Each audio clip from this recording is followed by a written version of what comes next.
Everybody has a bigotry of internal commentator in them since birth. You always are commenting on things. You distort the raw of the information. So don't believe in things that you think it is. It may not be. You listen to a sound of praise. Maybe it's not a praise to you. You listen to a sound of reprimand. It may not be a reprimand to you. You distorted it. So that's the second state. The third state is purely out of imagination and illusion. What is that? In a dream. You're sitting in there, you were dreaming, or you're sitting in there, you think about yesterday, and it's purely creating images in your mind of yesterday or in a dream that is just out of your illusion and imagination. Those are the three states of the perceived world of your sixth consciousness. And then the modes of knowledge. How about the modes of knowledge? Modes of knowledge is either, now, objects as perceived is regarding externalities. Most of knowledge is regarding the subject, how the subject perceives, from the perspective of the subject. When the subject perceives, if he could be perceiving what? Perceive a direct veridical object, perceiving. So I directly perceive you. I perceive you. So it is a direct veridical or actual perception. And the second one is I know by what? By inference, by postulation, by analysis. So I know, I don't have to actually see something, but I know it. I try to believe it, I try to understand it by what? By inference, by analysis, postulation, logical assumptions. I know. The sixth consciousness functions that way. The sixth consciousness, if through inference, if what is concluded is right, that would be the right inference. If what is concluded actually is wrong, that becomes a fallacy. Right? So it could be a fallacy, it could be a right assumption. And then the third mode of knowledge, you don't actually have to see it. You don't actually have to postulate and analyze it. You believe in a trustworthy source, a saint, a historian, a book that is trustworthy. There are many things you didn't actually see, but you believe it. How about moral nature? Everything has three moral natures that your sixth consciousness perceive. Wholesome, unwholesome, or neutral. Good, bad, or neutral. That embraces everything. It's either good or bad, or not good and not bad. Neither good and neither bad is neutral, indeterminate. And then the fourth one with realms of its activity. What is this consciousness, the sixth consciousness, actively involved in? In the three realms. Remember, the whole universe is classified into three levels, huge, big, enormous levels. The first level is the realm of, we call it the karma realm, the realm of desires. We have sexual desires, eating desires, sleeping desires, desire for fame, for reputation, for external pursuit of materiality. That is the world we live in, the karma world, the world with desires. And then the second higher level up is, remember, rupa dhatu, without desires, but they still exist as material. They are free from, for example, men and women relationship. They're free. They don't have that desire anymore. Only the lower ends of animals require the man and the woman relationship. The higher level, they don't need it anymore. They're in a much higher wisdom, much higher spirituality. They are in the rupa dhatu level. They live for many, many millions of years. And another higher level is material don't even exist. That is called arupa dhatu. No more material exists. Only consciousness left. Can you imagine these three levels? So the sixth consciousness work and function in all the three levels. Remember the first five consciousnesses only function in the lower level. Even the mouth, the tongue, and the nose. They don't exist in the first dhyana. Remember that? We already have analyzed it. All right, next, concomitant mental functions. There are 51 concomitant mental functions. The first 5 consciousnesses only have 34, but the 6th consciousness has all the concomitant mental functions in it. For example, greediness, hatred, depression, jealousy, all of them. The 51 of them, we analyzed them in detail already. So I'm not going to go back to that, but 51 concomitant mental functions. 6, there must be conditions and causes for the 6th consciousness to be active. This represents first consciousness, eye, ear, nose, tongue, body. The 6th, the thinking consciousness. The 7th, ego consciousness. The 8th, the storage, the alaya consciousness. So the 6th consciousness, if you look down, what are the necessary conditions for it? Seats and spaces, that means there must be latent energy for the 6th consciousness to work. That is seeds. We call them seeds, a latent hidden energy, like seeds in the soil. So that must be a condition. The second condition is uninterrupted succession of causation. The first thought must make way for the second thought to come up. If I'm thinking of an unwholesome thought, if I persist in an unwholesome thought, if the unwholesome thought do not give up the unwholesome thought and give way for the wholesome thought cannot take over. So there must be an uninterrupted succession of causation for the thought to come up. Object, there must be external object. Sense organs, for the 6th consciousness, somebody said it could be the brain. Yeah, the brain is only a part of it. So we do not put down sense organ as the sense organ for the 6th consciousness. Because the 6th consciousness requires many, many organs combined to work. Space, your 6th consciousness do not require space because it's invisible. Light, your 6th consciousness do not require light. Attention, yes, your 6th consciousness requires attention.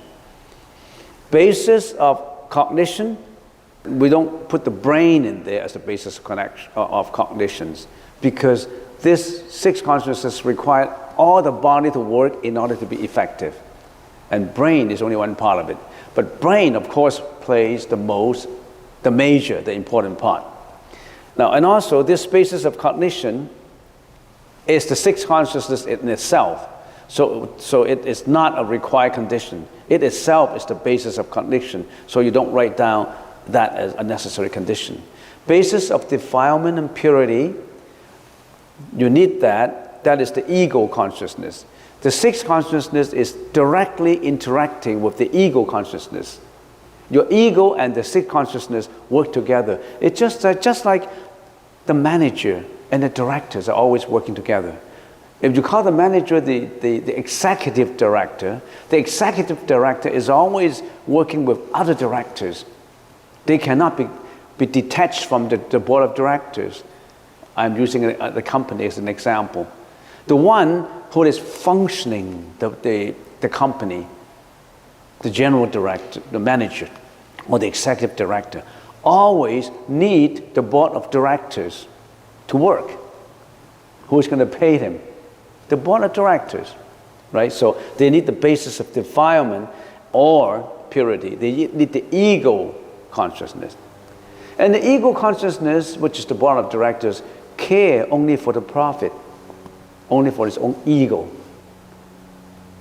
Unless it's a charity organization where they claim that it's just not for self-interest pursuit.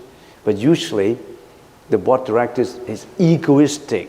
I'm giving you an example because it only concerns the interest of its own company. All right? Just as an example, using a company as an example. Fundamental basis, that is a storage alaya consciousness. It needs the fundamental alaya consciousness to work.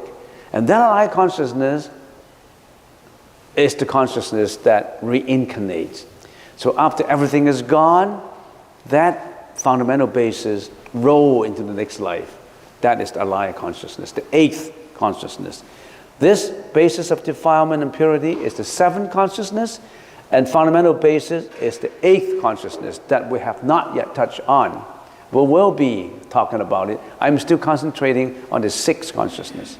All right, so that's the necessary conditions. Getting back to this, how does each consciousness function? We already have explained that. It cognizes with the ego consciousness, and the ego consciousness also interact with the 8th consciousness. And the 6th consciousness is also working simultaneously with the first 5. What are the first 5? The ears, the nose, the tongue, the body, etc., etc. All right. So we already have known this, how does each consciousness function, the 6th consciousness function. Spiritual transformation towards enlightenment. Now we've been talking about this. How do we transform the 6th consciousness into wisdom? How do we transform that? That's concerns about the whole the Buddha's whole teaching. But I'm just bringing out the 37 factors of enlightenment as guidelines.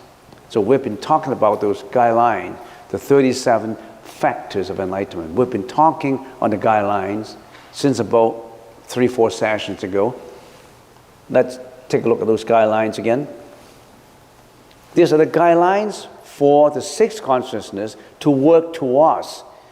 If you have chosen to purify your 6th consciousness, if you have chosen to walk the Buddha's path, if you have chosen to walk the unwholesome, miserable path, then this is not the path. It's your choice. You want to be a saint or you want to be a criminal. It's your choice. So if you want to work towards the saintly pursuit of enlightenment, then these are the 37 guidelines. The 4 contemplations, the 4 right endeavors, the 4 requisites for achieving dhyana, the 5 spiritual faculties, the 5 spiritual powers. We all have touched on those already. I'm just giving a fast review. And today we're going to talk about the 7 factors of enlightenment. And hopefully we can finish even up to the Noble Eightfold Path. Let's see if we can cover all of it today. The last 2. Altogether we have 37 guidelines only. You really have to get into each one of them. These are the guidelines. It's like a model, a piece of paper where you put these 37 as models on your table. It's guidelines on your table. It's like a compass to your life, that you are following these 37 aids to enlightenment. Let's get to the 7th enlightenment factors. The first one is mindfulness. When the 4 contemplations of mindfulness are developed, the practitioner, you and me, we're a practitioner, must continue to cultivate it further. What are these 4 contemplations of mindfulness? Contemplation of the body, contemplation of feelings, contemplation of thought, and contemplation of all dharmas. We already have got into the detail of these, so that if you forgot about them, get into YouTube. My previous lectures cover them in detail. Contemplation of the body is to curb, to control sensuous desires that is always arousing in us, that is inherent in our 6th, 7th, and 8th consciousness. Contemplation of impurities of the body. I just give you an example. All right, that's mindfulness. The second one is investigation. I'm quoting from a sutra. On whatever occasion abiding thus mindful, the practitioner, you and me, investigates and examines that state with wisdom and embarks on a full inquiry into it. One chooses the most appropriate way according to one's arising conditions. The investigation of state's enlightenment factor is aroused in him and he develops it. What is this investigation? Investigation is just like looking for the right methods to enlightenment. That implies that the Buddha has introduced many methods of enlightenment, not only just one method. It's just like there's so many roads leading to Rome. There's so many roads leading to Richmond. There's the longer road, shorter road, traffic congested road, bumpy road. There's not only one road to get into Richmond. You have to pick and choose the road that is the most convenient to you, that's the most appropriate to you. And how many roads are there? I mentioned it I remember I mentioned it in my third lecture. There are basically 10 ways, 10 big roads leading to Rome, leading to Richmond. I already have gone through in detail. For example, one of it is chanting of the Amitabha Sutra. Another road is the Yogacara approach, which is this approach. Another is the esoteric Buddhism. So many of them. I already have mentioned in my third lecture, I remember, about all these roads that one should be taking. Which road is appropriate to you? What is your choice? So even in choosing the right way to enlightenment, the Buddha have introduced many, many methods, not just one method. There's another indirect way of saying, it's a democratic way of enlightenment. There's not just one way. If you believe in me, you are okay. If I can bless on you, you're okay. And that's not just that. The Buddha cannot save you.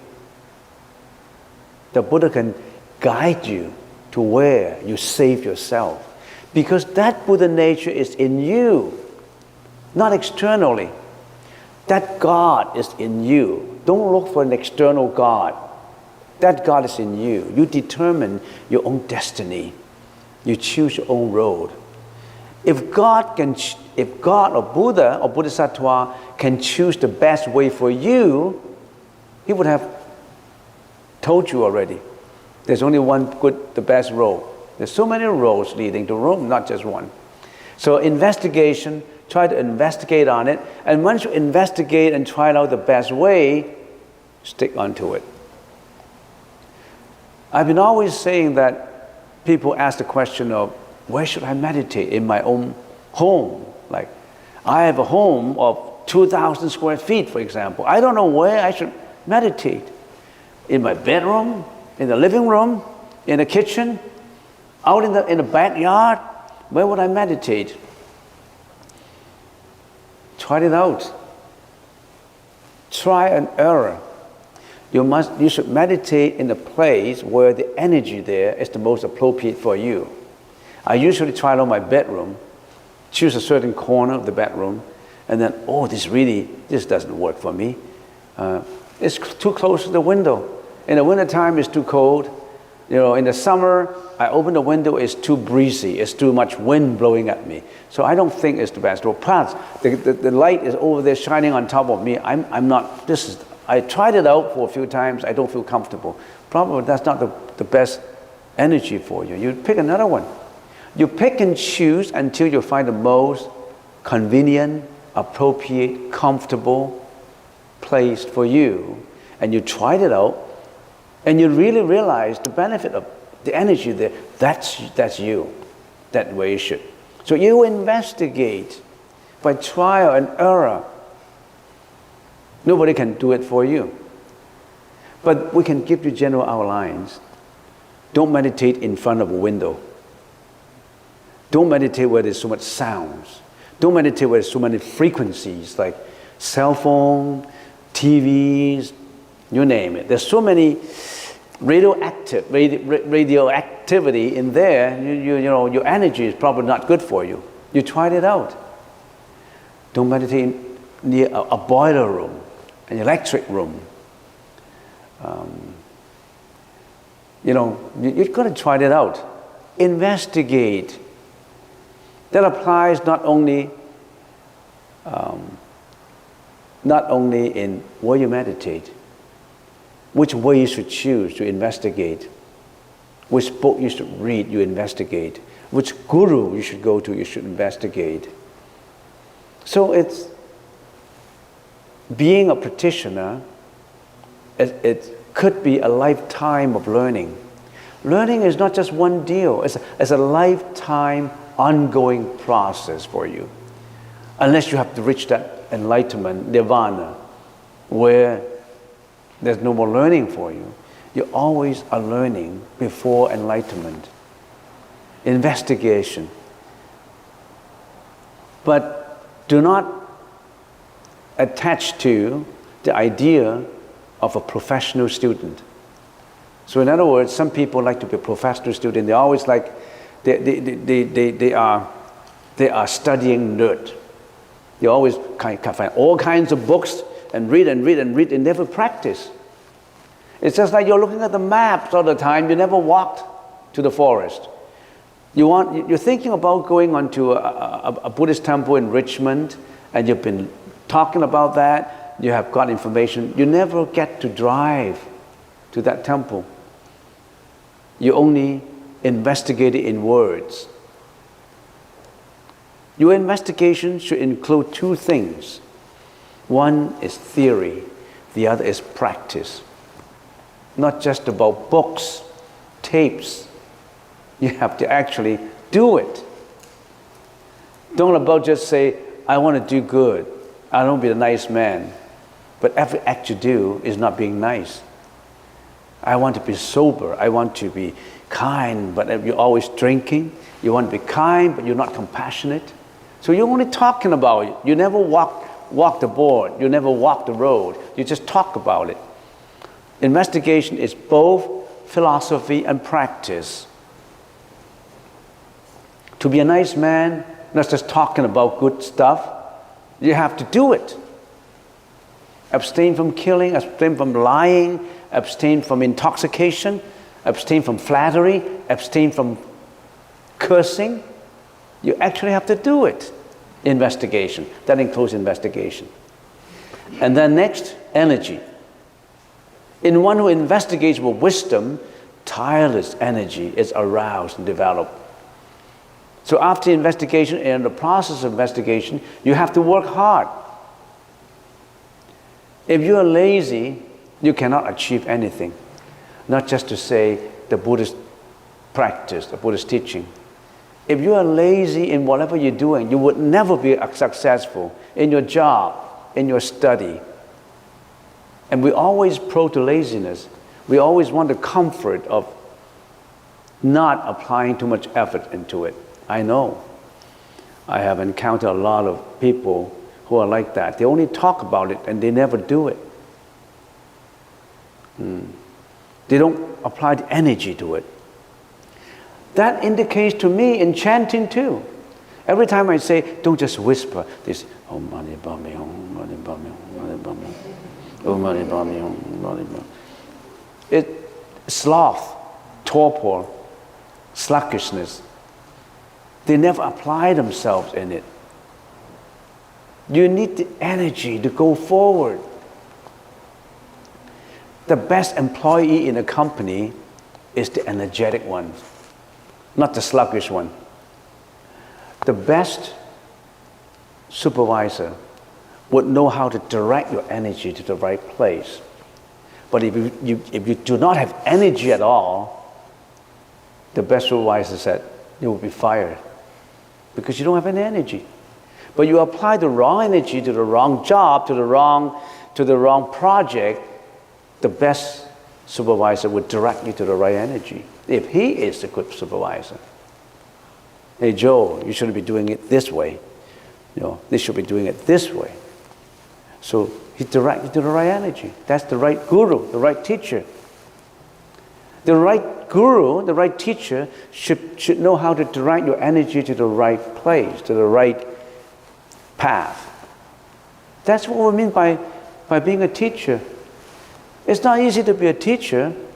A teacher is not just like you sit your own sitting and I sit my own sitting, and I don't have to see you. No, you have to direct the energy.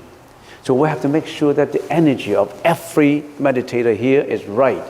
You know why? If everybody here has the right energy, the energy of compassion, the energy of enlightenment, you reflect on everybody. You reflect on me. So you know how you can render your compassion out? If you're very compassionate in you, I want to bounce the energy to other people. My energy of my consciousness, the energy of my kindness. I haven't done it, but right now I'm compassionate. I want to be kind to all sentient beings. I want to be helpful. I want to be courteous. I want to be polite. I want to contribute. I haven't done it yet, but I have that thought in me, just a thought. And I chant this Om Mani Padme Hum. I'm using this sound as a medium to give it out. So I say Om Mani Padme Hum, Om Mani Padme Hum, Om Mani Padme Hum.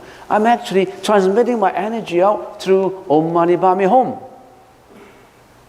This is a very energetic guy with energy. On the other hand, there was one guy who said, why should I do it? I just want to listen. They should sound out and I just listen. They already have expressed their egoistic, selfish behavior in just receiving sound. They're not giving out sound. The more you give, the more it bounces back to you. Try to give. Try to give. Not just, I want to listen. It's good. When I'm listening to it, I feel peaceful. You always want to receive. You don't want to give. Next, joy. In one who has aroused energy, unworldly joy arises and develops. You have aroused your energy. You radiate your energy out. You feel joyful about it because you have given. Always give out more than you received.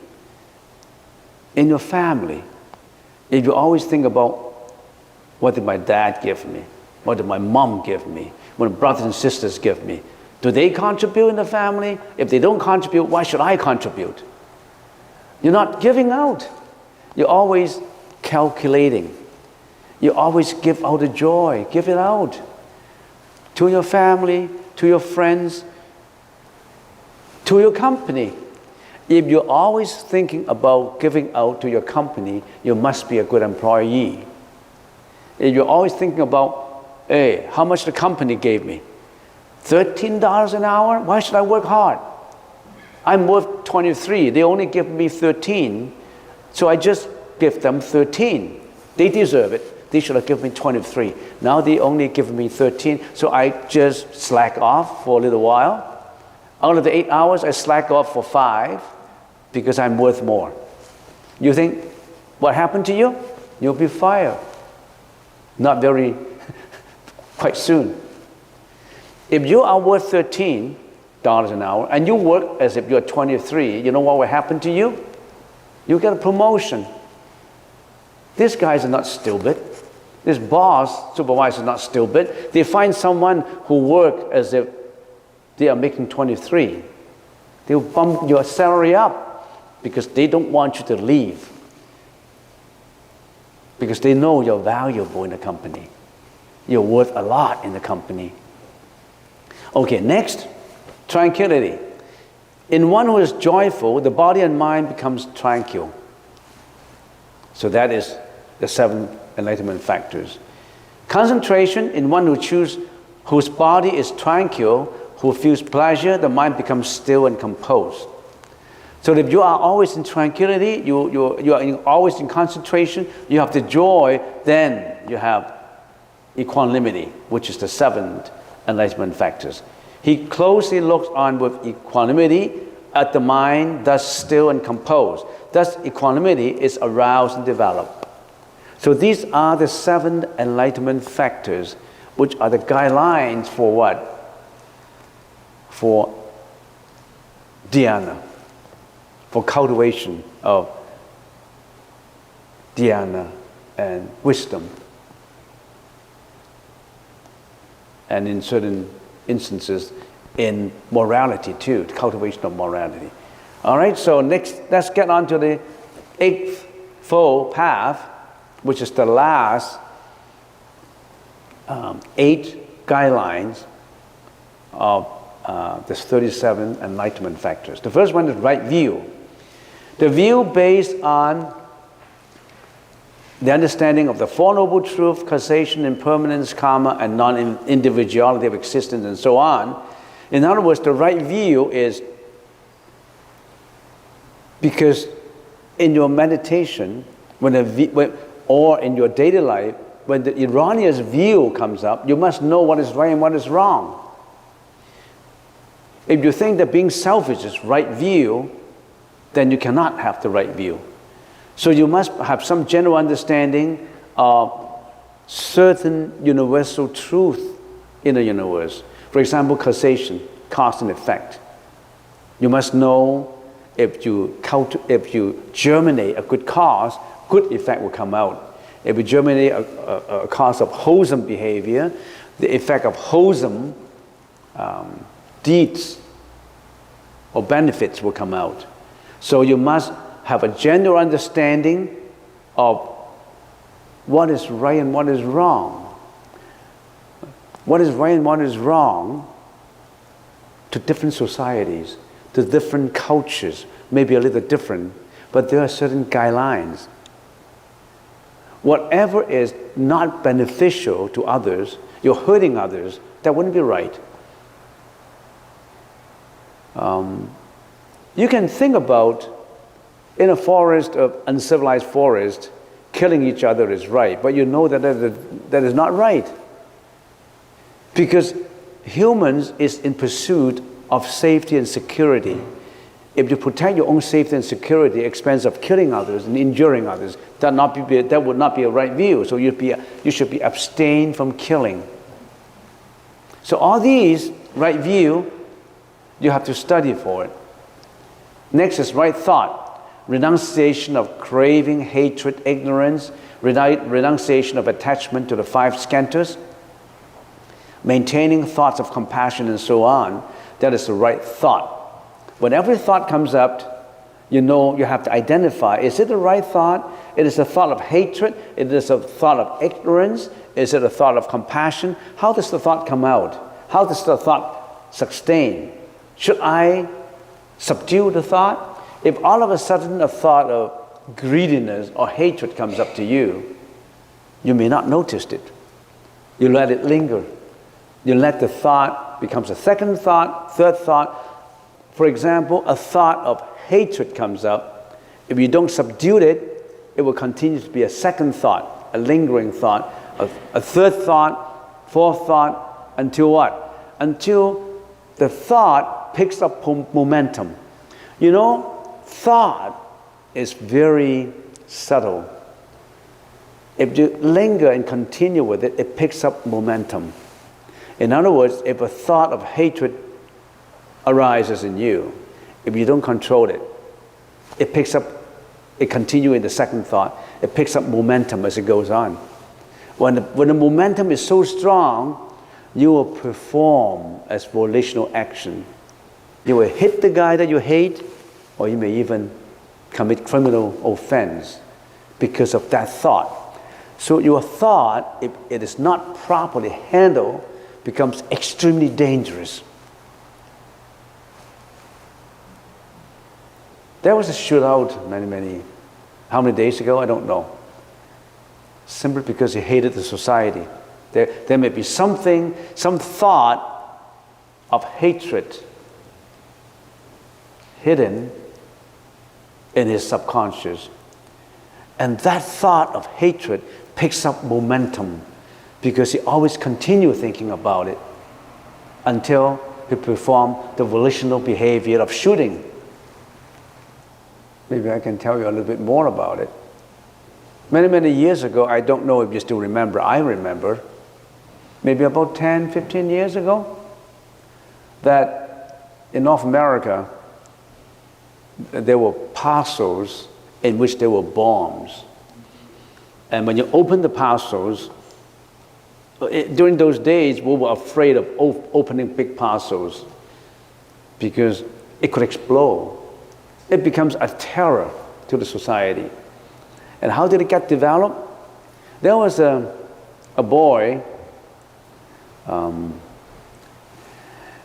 he finished high school at the age of 12, maybe. He went into university at the age of 16. He's a genius in mathematics.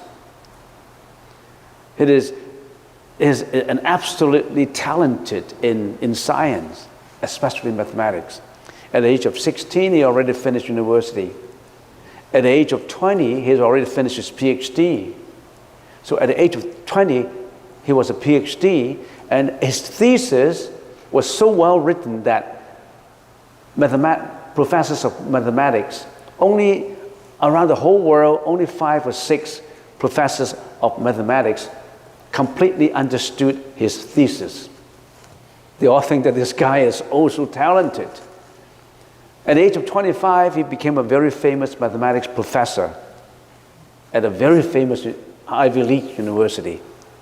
I don't want to mention the name because, why should I mention the name of that university? And then at the age of 26, he quit his job. He went into the forest because what he believed is, I want to return to nature. He was against industrialism. He was against material. He was against how the society was progressing so fast. He was against industrialism and imperialism or capitalism in a certain way. And then he always communicated with his brother while he was in the wood about how he disliked capitalism and the pursuit of material, industrialism, and all that. And then somehow he develops a thought. He created bombs and parcels, and he started to send them around. And the bomb was so designed mathematically that it would explode somehow, explode in a certain way.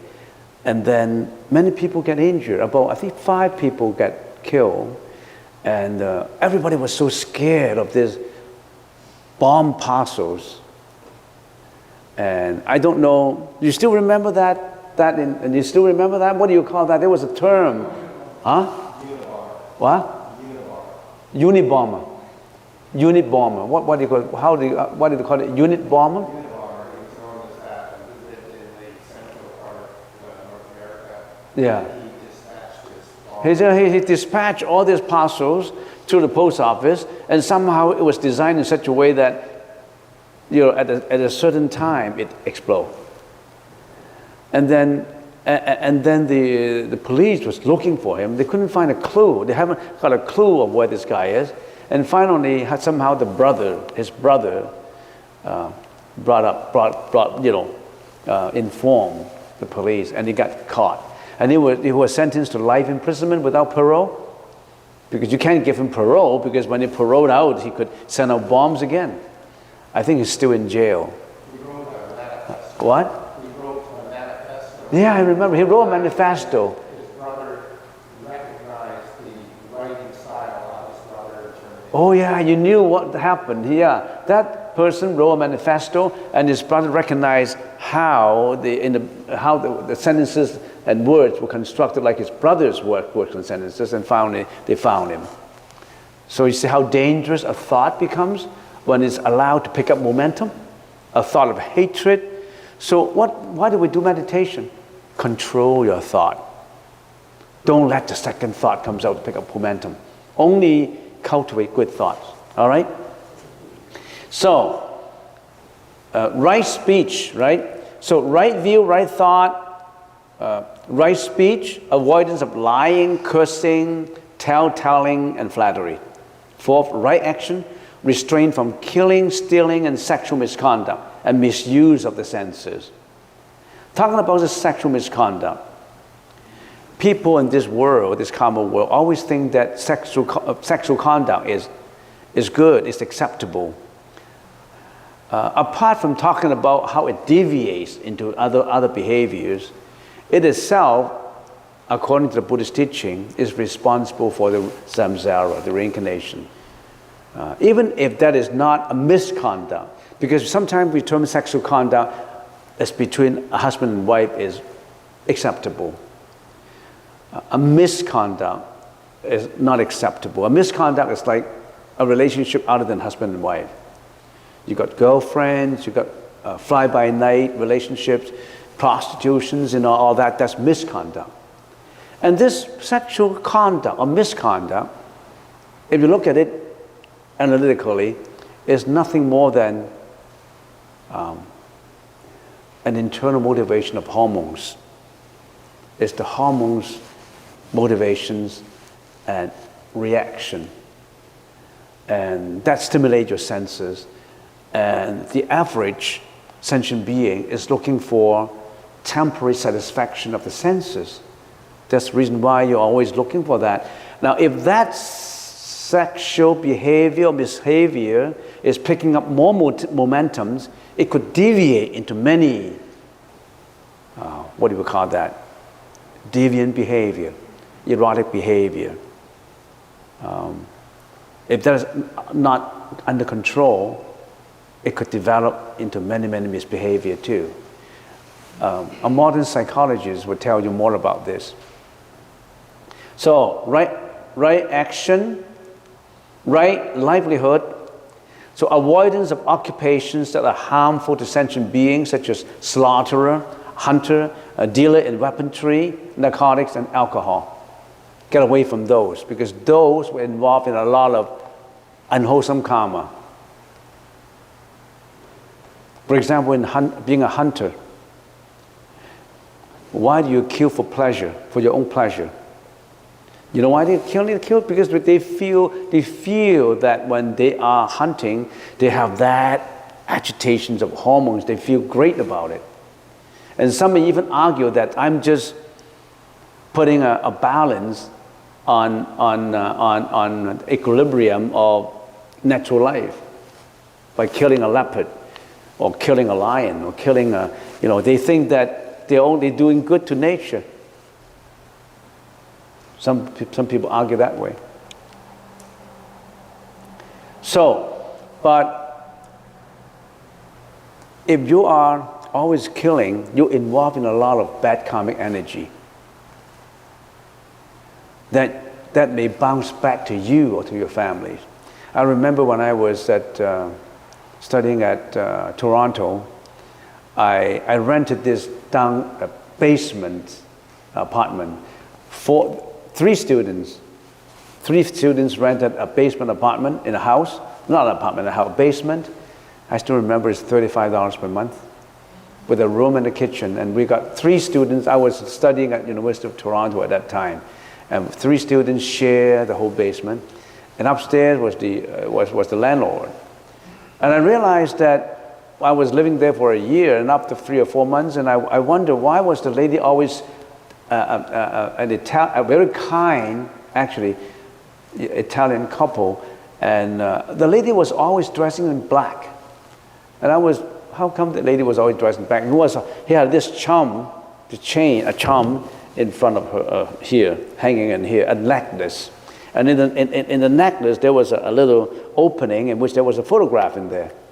And later I find out that was a photograph of her son. And I investigate more about it. And her son died at the age of 15. And I later find out that the husband always wanted to hunt, always hunting. Because when I went up there, I saw the head of a moose, head of a deer hanging on the wall. A moose, a deer, a leopard, all kinds of animals, specimens hanging on the wall. And he liked killing.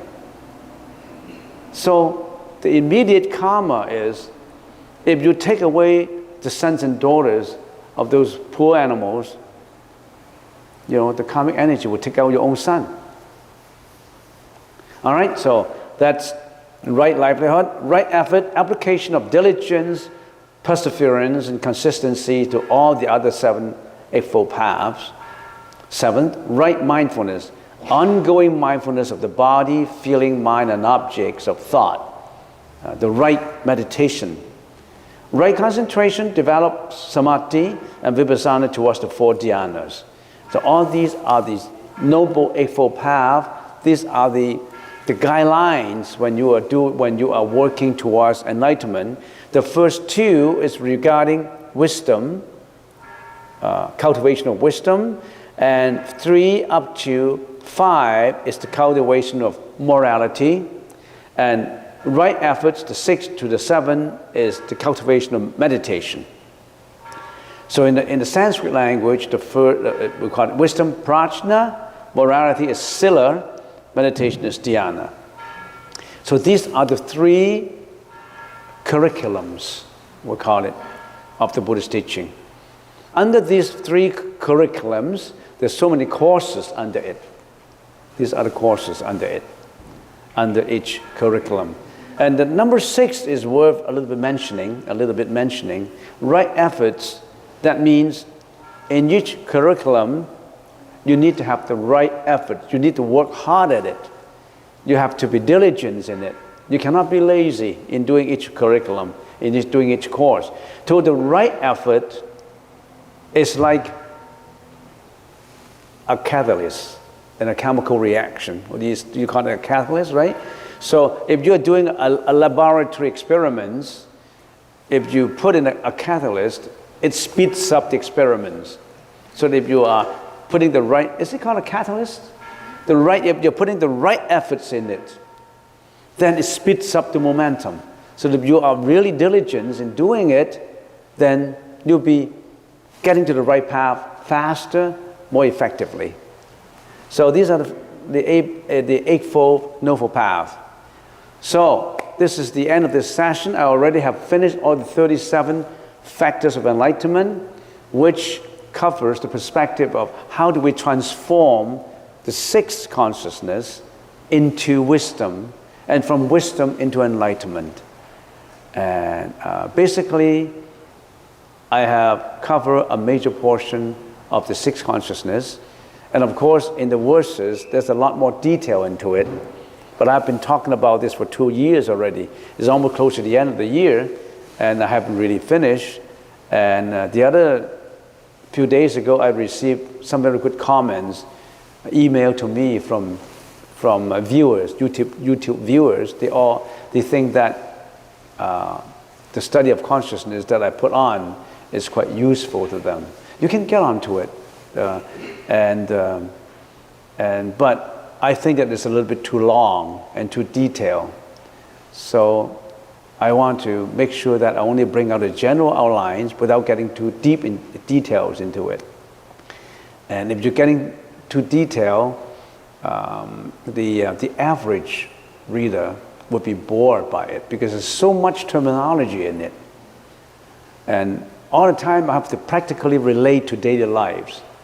Like I'm using examples of companies, examples of daily affairs to explain it. Without those, it would be quite boring because Yogacara Buddhism, it's a psychology that involves a lot of details into the consciousness of sentient beings.